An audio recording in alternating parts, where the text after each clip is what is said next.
বন্ধুরা, আমার চ্যানেলে তোমাদের সবাইকে স্বাগত। নিয়ে এসেছি একটা পুরোপুরি নতুনত্ব ভিডিও। এই দেখো, একটা চিড়ে একটা অভিনব রেসিপি। চিড়ে দিয়ে এই সবজিগুলো দেখছো, এখানে আছে গাজর, চিচিঙ্গে, আর আছে ঝিঙে, আলু দিয়ে করব চচ্চড়ি। চিড়ের পুরোপুরি নতুনত্ব রেসিপি। তার জন্য চিড়েটাকে আমি শুকনো কড়ায় কিছুক্ষণ ধরে নাড়বো, যতক্ষণ না সেটা লাল মতন হচ্ছে, সামান্য একটু লাল হবে, তারপরে সেটাকে নামিয়ে নেব। এই চিড়ে দিয়ে চচ্চড়িটা নিরামিষ চচ্চড়ি করব, দারুণ স্বাদের হবে। এইভাবে তোমার নিরামিষের দিনে একটু চিড়ে দিয়ে চচ্চড়ি করে খেয়ে দেখো। চচ্চড়ি তো অনেক রকমই খাওয়া হয়েছে, চিড়ের চচ্চড়িটা আলাদাই একটা স্বাদ হবে। এই দেখো, আমার হালকা ব্রাউন কালার হয়েছে, আমি একটু নামিয়ে নেবো এরকম অবস্থায়। আর বেশিক্ষণ এটা নাড়বো না। এই অবস্থায় নামিয়ে নিয়ে আমি ঠান্ডা জলে ধোবো। ধুয়ে পরিষ্কার করে একটু ছেঁকে রেখে দেবো। চিড়ের থেকে জলটা ঝরে যাবে, পুরো শুকনো হয়ে যাবে। জলটা যতক্ষণ ঝরছে, আমি চলে যাচ্ছি পরের রেসিপিতে।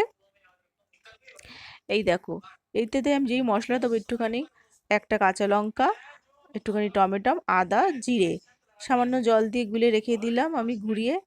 এই দেখো, মশলাটা অল্প সামান্য লাগবে, যেহেতু এটা চচ্চড়ির মতন করব বলে। কড়াইতে সর্ষের তেল দিচ্ছি।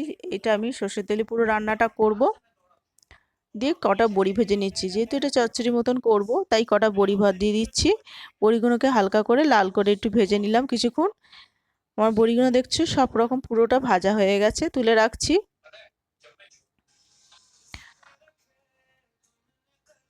কড়াইতে আমি আরেকটু সর্ষের তেল দেবো পরিমাণ মতো, দিয়ে গোটা জিরে আর একটা শুকনো লঙ্কা ফোড়নে দেবো।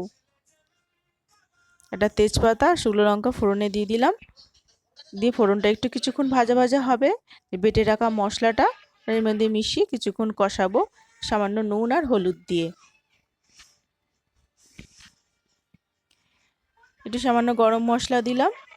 দিয়ে কিছুক্ষণ মশলাটা কষিয়ে নিয়ে যে কেটে রাখা যে সবজিগুলো আছে, ঝিঙে, চিচিঙ্গে, গাজর আর আলু, সবগুলো একসঙ্গে দিয়ে আমি কিছুক্ষণ ধরে কষাবো।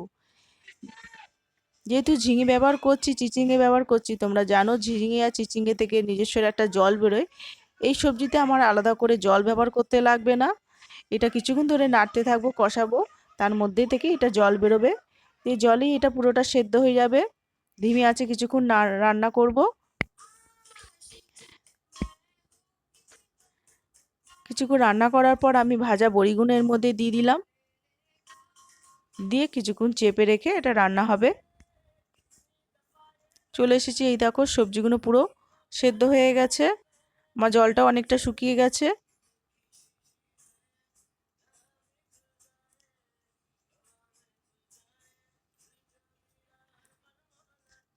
এর মধ্যে ধুয়ে রাখা যে চিড়েটা জল ঝরিয়ে রেখেছিলাম, এটা এর মধ্যে মিশিয়ে দিলাম।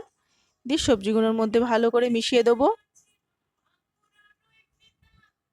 এই সবজিটা, চিড়ের সবজিটা তুমি একবার করে খেয়ে দেখবে, আশা করছি ভালো লাগবে।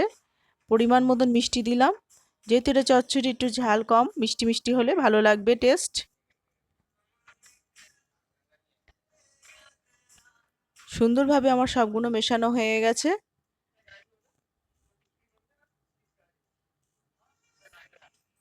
নিরামিষের দিনে এরম একটা যদি চচ্চড়ির সাথে থাকে, দেখবে ভাতের পরিমাণ কম লাগবে। এইটা চচ্চড়িটাই শুধুই খাওয়া হয়ে যাবে, এটা আলাদা করে ভাতের জায়গাটা নিয়ে নেবে।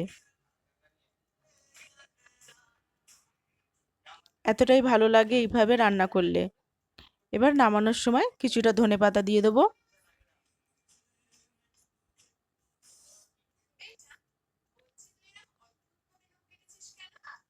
ধনেপাতাটা ভালো করে মিশিয়ে এবার নামিয়ে দেবো। পুরো রেসিপিটা আমার তৈরি হয়ে গেছে। এভাবে চিড়ের চচ্চড়িটা তোমরা বানিয়ে অবশ্যই খেয়ে আমাকে জানিও। দেখা হচ্ছে কোনো নতুন একটা ভিডিওতে।